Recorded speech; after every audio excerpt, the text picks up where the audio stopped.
médico Antônio Geraldo, presidente da Associação Brasileira de Psiquiatria, participa do Norte Entrevista e fala de saúde mental. Brasileiro mais ansioso. É muito importante na vida de todos nós. Para todos nós é importante que tenhamos ansiedade. A questão é diferenciar o que é ansiedade normal e o que é ansiedade doença. A ansiedade faz com que você corra atrás, busque crescer, busque ajudar pessoas, busque mudar sua vida de uma forma que seja boa.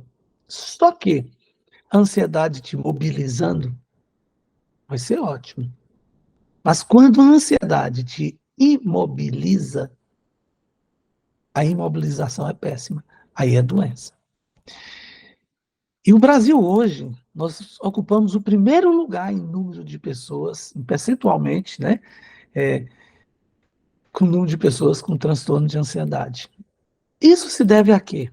Isso se deve à situação vivencial que nós temos vivido no nosso país. Nós temos insegurança financeira, nós temos insegurança política, nós temos insegurança em relação ao que ganha hoje, se é possível comportar todos os gastos da sua família ou não, o que você vai fazer no mês que vem, você vai estar empregado, não vai estar empregado, né? O ano que vem você vai ter escola para o seu filho, não vai ter escola para o seu filho, se você adoece, não adoece, o SUS vai poder te atender adequadamente, você vai ter tranquilidade.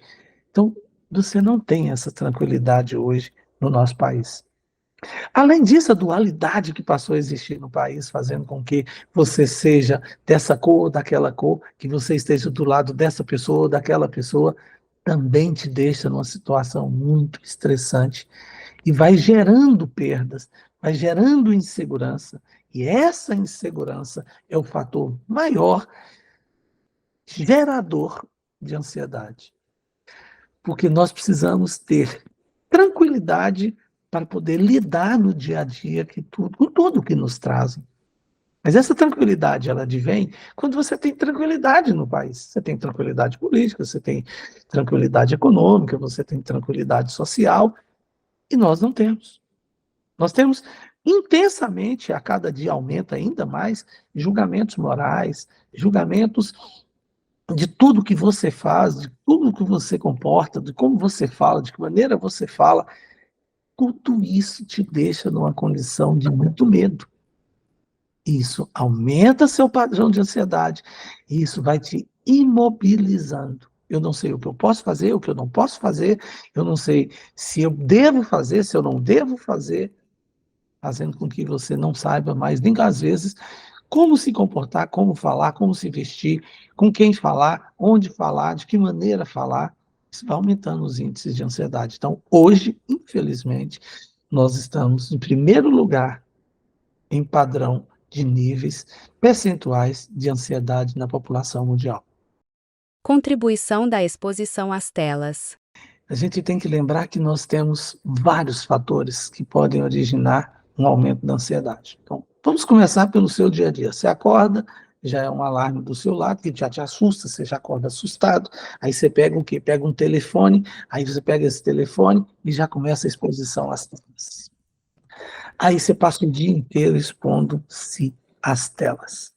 Isso aumenta muito a ansiedade. Até porque você entra numa mídia social. Aí você já começa a comparar a sua vida com a vida do vizinho, com a vida da pessoa que está a 1.000 quilômetros, que está a 5.000 quilômetros, que está a 7.000 quilômetros, que só mostra a perfeição. Ninguém mostra a ruína, só mostra a perfeição. Mas quando você sai ali daquela perfeição que é a vida das pessoas, aí você cai no noticiário e você tem, no momento, no mundo, 10, 12 guerras, né? 2 são mais faladas e tal, mas você tem 10, 12 guerras aí acontecendo. Isso vai gerando medo, vai gerando ansiedade. E você continua exposto às telas. E aí você passa o dia inteiro, quando você vai ver, minha bateria já acabou, é meio-dia, sua bateria já acabou. Não é nem a bateria do celular, é a minha bateria já acabou. E já dizendo exatamente como é que você está vivendo. Voltado extremamente a aparelhos que se conectam o tempo inteiro. Isso é grande gerador de ansiedade. É preciso saber lidar com isso e saber ter um controle sobre essa hiperestimulação. E nessa hiperestimulação, a gente tem um trabalho importante que é de promoção da saúde, prevenção de doença e de tratamento. Tratamento. E quando nós vamos falar de tratamento da ansiedade, nós temos essa ansiedade leve, moderada e grave. A ansiedade leve você consegue tratar com psicoterapias, com mudanças de hábito de vida, fazer caminhadas, alimentar-se melhor, tirar estimulantes como cafeína e outros estimulantes, né? Cafeína, nicotina, álcool, drogas. Você tem que tirar isso. Para por quê? Para você ter menos ansiedade, para você ter um melhor resultado no tratamento ou no seu cuidado pessoal. Ansiedade leve, você faz isso e às vezes resolve com a psicoterapia e com a atividade física. Ótimo. Atividade moderada, não. A ansiedade moderada, ela já muda. E da ansiedade moderada, você já precisa de uma abordagem maior. E aí você precisa de uma abordagem medicamentosa. Nessa abordagem medicamentosa, rarissimamente a gente precisa usar medicamentos faixa preta. Medicamentos que viciam, medicamentos que dão dependência. Pois a gente trata, tem muitos outros medicamentos, sem precisar usar nada de faixa preta, nada que vai te atrapalhar na sua produção diária, na sua vida diária. Normalmente, a gente entra com medicamento e a pessoa tem boa resposta. Ansiedade grave também é assim. Claro, sempre associada à psicoterapia, socioterapia, mudança de hábitos de vida, mudança de estilo de vida. Mudar estilo de vida é algo que a medicina já faz há muitos anos. Hoje até querem criar uma área nova na medicina, como chamar de estilo de vida. Mas não, isso faz parte do tratamento de todas as áreas médicas, não é especificamente desta ou daquela área. E este tratamento vai dar resultado. E a ansiedade é uma doença. O diagnóstico correto limita-se à doença ansiedade. E elas são vários os tipos de ansiedade. Dentro desse guarda-chuva chamado de transtorno de ansiedade, a gente tem transtorno obsessivo compulsivo, a gente tem transtorno de pânico, a gente tem transtorno de ansiedade social, que é o medo de falar em público, que é o medo de assinar em público, que é o medo de falar com pessoas que sejam figuras de ansiedade. A gente tem o transtorno do estresse pós-traumático, a gente tem, então, além dessa ansiedade social, fobia social, transtorno de pânico, são todos um tipo de ansiedade. Pronto. Mas a ansiedade pode transformar em outra doença? Não, não transforma. Deixa de ser ansiedade, passa a ser outra doença. Você pode ter outra doença conjunta. Então, a ansiedade é muito comum e muito frequente coexistir junto, por exemplo, com depressão. Alto índice de pessoas que têm transtorno de ansiedade têm transtorno depressivo. Alto índice de pessoas que têm TDAH, transtorno de déficit de atenção e hiperatividade e transtornos de ansiedade. Então, a ansiedade não pode misturar ansiedade sintoma e ansiedade doença. A ansiedade sintoma ela pode estar presente em todas as doenças. Ansiedade sintoma. A ansiedade doença é um diagnóstico específico e fica limitado ao diagnóstico de transtorno de ansiedade. Quando tem depressão junto, TDAH junto, esquizofrenia, bipolaridade, é comorbidade, é doenças conjuntas, doenças que estão ao lado. Então, por exemplo, a pessoa tem diabetes e tem pressão alta. É a mesma coisa. Tem ansiedade e tem depressão. Porque transtorno de ansiedade é uma doença como outra qualquer, que pode acometer a qualquer pessoa em qualquer idade. Você tem crianças com transtorno de ansiedade. Você tem crianças, adolescentes, adultos, idosos, pobre, rico. Não escolhe nada, raça, cor, dinheiro. Para a ansiedade, ela vem, pum, pega todo mundo. Agora, nós temos um ambiente muito propício para ter transtorno de ansiedade no Brasil, por todo o que nós temos vivido, e por isso estamos sendo os campeões mundiais de transtorno de ansiedade. Falta apoio do Estado. Depois que, na reunião do Fórum Mundial, em Davos, onde foi declarado que o transtorno de ansiedade era um fator dos principais fatores para essas mudanças financeiras no mundo. Nós sabemos que, por exemplo, das 10 causas de afastamento do trabalho, 5 são por doenças mentais. Então, quando a gente fala que a terceira causa As duas primeiras, na verdade, é um conjunto de doenças. Então, aí ficamos em terceiro, porque as outras são conjuntos de doenças. E tem importância isso para a gente? Tem muita importância. E o que é que o Estado faz em relação a isso? Nada. Infelizmente, é pouquíssimo que o Estado oferta. Por exemplo, você não tem um medicamento sequer para transtorno de ansiedade na farmácia popular.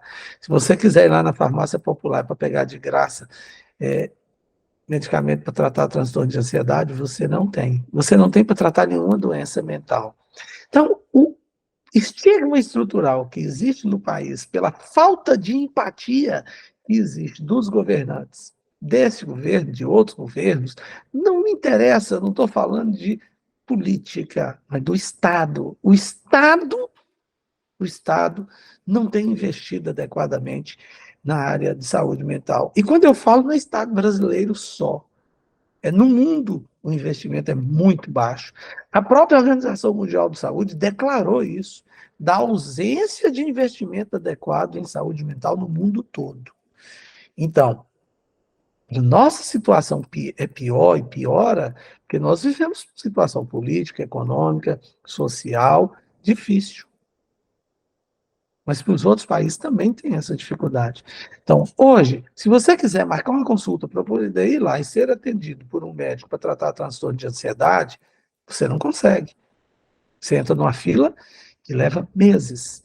O próprio sistema de saúde, você não tem um sistema ambulatorial em todas as cidades do Brasil. Você tem os chamados CAPs. CAPs é um centro de atenção psicossocial, para pessoas passarem um dia lá, pessoas que têm psicose. Porque eu tenho só ansiedade, eu quero passar ali, eu quero fazer uma consulta e trabalhar. Não quero ficar afastado do trabalho. Eu, por exemplo, neste momento, tenho apenas uma pessoa que eu indiquei que não trabalhasse. E eu clinico todos os dias. Então, é preciso afastar todo mundo do trabalho? Não. Se tratar adequadamente? Não. Se tiver acesso ao tratamento? Não. A questão é que não tem acesso ao tratamento como deveria ter. Infelizmente, o Estado peca por estigma estrutural e uma falta de empatia de nossos governantes. Isso há 20, 30 anos, seguidamente, tendo passado por isso, não tendo aí ciência mesmo produzida para poder atender a população. A gente tem muita ideologia. E precisa entender que as doenças mentais são doenças, como quaisquer outras doenças, e precisam serem tratadas, procurar o médico, ter tratamento adequado, de preferência o médico psiquiatra, nem todos os lugares aí tem psiquiatra, mas de preferência o médico psiquiatra, para não ter preconceito, porque o estigma mata, o preconceito mata, e é isso que tem afastado as pessoas do tratamento adequado. Preconceito. Quando eu criei o neologismo psicofobia, ele se deveu a um pedido do humorista Chico Anísio, quando ele disse que fazia tratamento há 24 anos e que ele não seria nem 20% do que ele era se não tivesse sido o tratamento. E ele me queixou que não tinha um nome para poder nominar esse preconceito que as pessoas tinham contra quem padece de doença mental. Aí eu falei, Chico, o que você está falando é que, por exemplo, quando a gente não tolera que uma pessoa tem preconceito contra a raça, a gente chama de xenofobia. Quando a gente não tolera o preconceito porque a pessoa fez uma escolha de opção sexual, a gente chama de homofobia. É isso, né? Ele falou assim, exatamente isso. Aí me veio a ideia de criar o nome psicofobia, e é o preconceito que as pessoas têm contra aqueles que padecem de deficiências e transtornos mentais. E também com seus próprios trabalhadores da área. Por exemplo, eu, quando digo que sou psiquiatra, muita gente fala, mas todo psiquiatra é doido, ou todo psiquiatra é meio doido, ou só atende doido. E o senhor, como é? Aí eu abro o sorriso, porque a gente precisa ter a empatia de estar no lugar do outro para entender que a ignorância precisa ser rompida. E para isso a gente tem que levar conhecimento. A psicologia é isso, é falta total de empatia com o problema do outro. É falta total de vontade de entender, de colocar-se no lugar do outro e entender que é preciso ser uma pessoa melhor. E para ser uma pessoa melhor, você precisa entender que quando você distrata, quando você cria distanciamento, quando você cria preconceito, qualquer tipo de preconceito, você mata as pessoas. E Psicofobia mata, preconceito mata, estigma mata, as pessoas não procuram ajuda. E sabendo nós que 100% daqueles que suicidam é porque têm transtornos mentais e ter preconceito é intolerável, é inaceitável. 90, mais de 90% dos suicídios podem ser prevenidos. Basta procurar o psiquiatra, basta procurar o tratamento. Então, psicofobia não é aceitável, preconceito nenhum é aceitável. Vamos continuar lutando para que as pessoas tenham mais empatia, sejam mais humanas e se coloquem mais no lugar do outro. Caso Vanessa Lopes no BBB. Situações públicas nacionais onde expõem as pessoas que apresentam algum quadro psiquiátrico, o que eu digo sempre é que a gente precisa tomar cuidado ao julgar. A gente pode acabar fazendo um linchamento moral, a gente pode fazer julgamentos em relação às outras pessoas, e quem apresenta, qualquer pessoa que apresenta uma alteração de comportamento, o que a gente precisa primeiro é proteger a pessoa, é cuidar da pessoa, é colocar a pessoa em situações de cuidado para que ela não se exponha. Não importa se é um médico, não importa se é um jornalista, está fazendo uma apresentação e faz uma brincadeira ou fala alguma coisa que não deve e tal, alguma coisa aconteceu e a gente precisa avaliar. Sempre, sempre, sempre, sempre.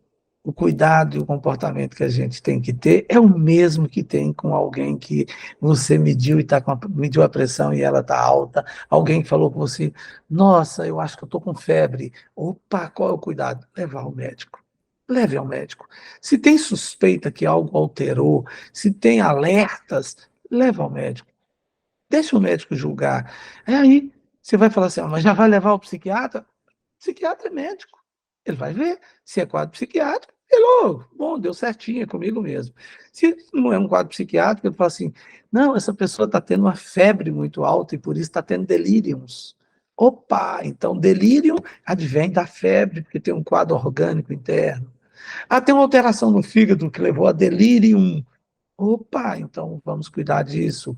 Ou porque teve um estresse, estourou, explodiu, passou do limite suportável. Vamos cuidar disso.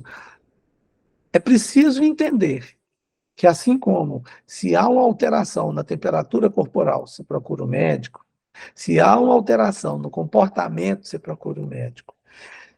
É igual, não muda. As pessoas precisam de ajuda. E o corpo dá sinais. O sinal pode ser dado, por exemplo, com a pressão que aumentou, com a temperatura que aumentou, com a pulsação que aumentou, ou com o comportamento que mudou. Mudou? Então vamos lá verificar por que mudou. Quem deve fazer essa verificação? O médico, porque aí ele vai saber se tem doença ou não. Lembrando que as doenças psiquiátricas sempre, Gesiel, sempre têm diagnóstico diferencial com outras doenças não psiquiátricas. E aí pode ser o caso de uma ou outra pessoa. Por exemplo, eu estou muito triste, estou sem prazer. Não, eu estou cansado, sem vigor, caindo cabelo, a mão suando, perdendo o cabelo do braço, tudo. Estou muito assim, sem condição de andar, desanimado, na cama o tempo inteiro alguém vira e fala assim, depressão. Não tem nenhum sintoma de depressão. Isso aí é hipotireoidismo. Olha como é parecido, né? E o hipertireoidismo? A pessoa está agitada, está inquieta, não para parado, os olhos desse tamanho, arregalados. E o que é? Hipertireoidismo. Não é quadro psiquiátrico, tem que tratar a doença base. Então, quem pode fazer diagnóstico psiquiátrico? Só médicos, mais ninguém. Por quê? Porque tem que fazer o diagnóstico diferencial com outras doenças. E aí só médico pode fazer. Mas o psicólogo, assistente social, não sei o quê. Não, não é médico, não tem como fazer diagnóstico diferencial. Por isso tem que levar ao médico. Eu insisto muito nisso, porque aí você evita problemas, evita sofrimento e evita mortes.